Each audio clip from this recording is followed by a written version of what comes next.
Hey guys, Steve and Jennifer here. Today's quick review is brought to you by Top Guns out of Terre Haute, Indiana. Steve, tell us what we're shooting today. Today we're going to take a quick look at the Canik brought in by Century Arms. This particular gun is a 17+1. Great price point, phenomenal price point. I encourage everybody to check out your local dealers to see what price point is close to you, but I know ours is often either in the low 3s or the high 2s, so somewhere between there is what they should be able to find them out at retail. Extremely reliable firearm.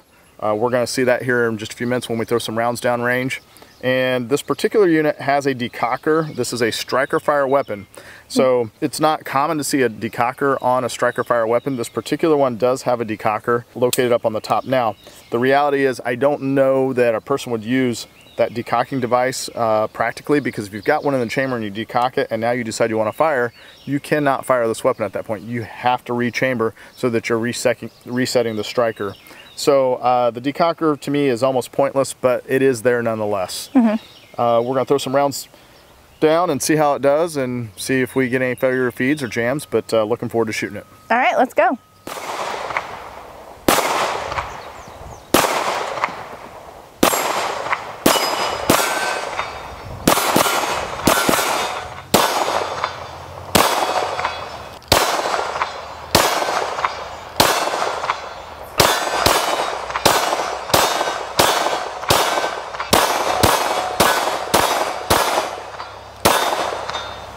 Alright guys, so the Canik 9mm, we had a chance to throw some rounds downrange. I absolutely love the gun. I would own it in a heartbeat. And I've got a buddy of mine who bought one of these. He has literally thrown thousands of rounds downrange and has yet to have a jam. We had no jams today. Granted, we didn't shoot any hollow points. We shot all ball ammunition, which is usually the case with us. But the trigger is a good trigger. It's a very smooth shooter, super accurate. You shot it, you threw some rounds downrange, and you got to where you were throwing them down a little quicker than I normally see you shoot. What are your thoughts on this thing? Well, I'm always a fan of striker fire pistols, but it's an easy shooter, easy to point, easy to aim. You're back on target pretty quick, and I mean, it just feels good in your hand. And crazy, the price point.